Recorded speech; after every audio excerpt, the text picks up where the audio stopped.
Few higher education forecasts for students or schools have been positive lately.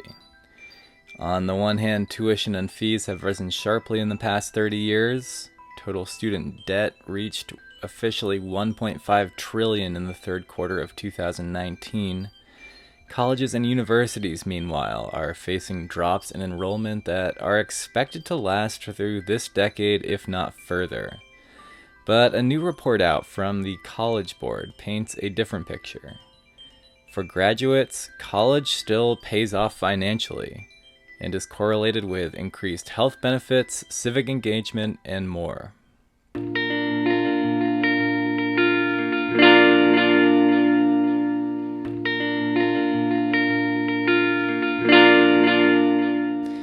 Hi, my name is Henry Kronk for eLearning Inside. This is Ed Technically. This week we're going to discuss a recent College Board report and what it means for future students. So since 2004, the College Board has prepared annual reports titled Education Pays: The Benefits of Higher Education for Individuals in Society. It uses data that they gain from the services they provide, and the latest iteration was published on January 14th. So for those weighing whether or not to pursue a bachelor's degree, the decision still represents more of a safe bet than a roll of the dice, so to speak.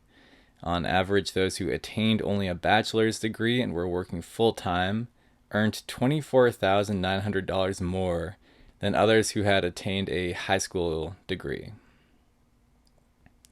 The unemployment rate for people over 25 and under 34 with a bachelor's degree was less than half of that among high school graduates.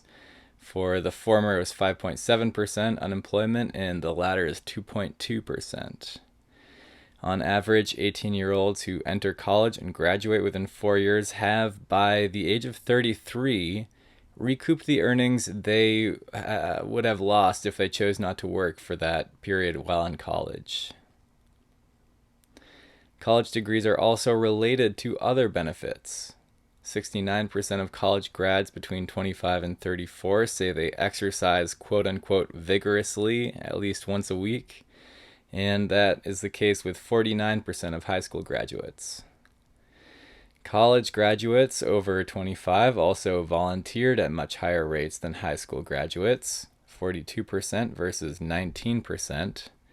And finally, people with a bachelor's or higher are more likely to vote. 73% of those aged 25 to 44 voted in 2016 versus 41% of high school graduates.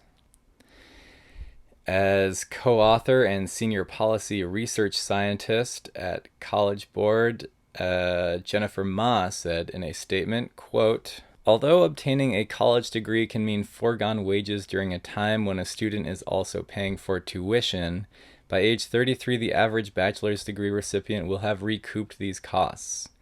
A higher education is an investment that pays significant dividends over the course of a lifetime, even for students who accumulate some debt to obtain a degree," end quote. But the picture is not all rosy. Certain groups of Americans achieve bachelor's degrees at much lower rates than others. Among students who have similar GPAs in high school, those from higher income families remain far more likely to complete a degree.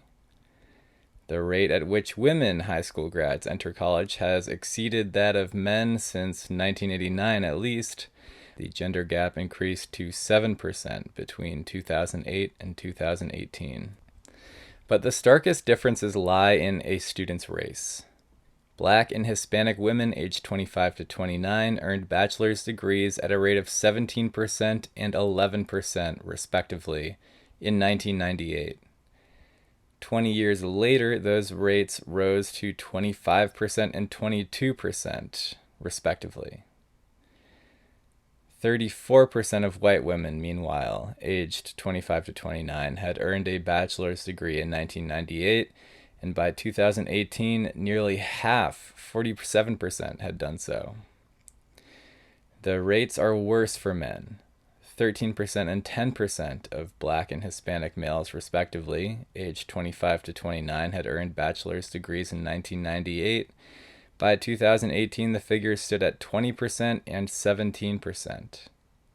For white men, however, the figure grew from 31% to 39%. While college remains a good investment and tends to correlate with a healthy lifestyle, there are still barriers for certain groups of Americans that put a bachelor's degree further out of reach. As Vice President of Research at the College Board, Jessica Howell stated, quote, "Given the high payoffs of post-secondary education to both individuals and society as a whole, it is important that we increase college opportunity for all who can benefit and also improve completion rates. Higher education is a powerful driver of social mobility for lower-income students, and it's critical that these students have every opportunity to attend and thrive in college." End quote.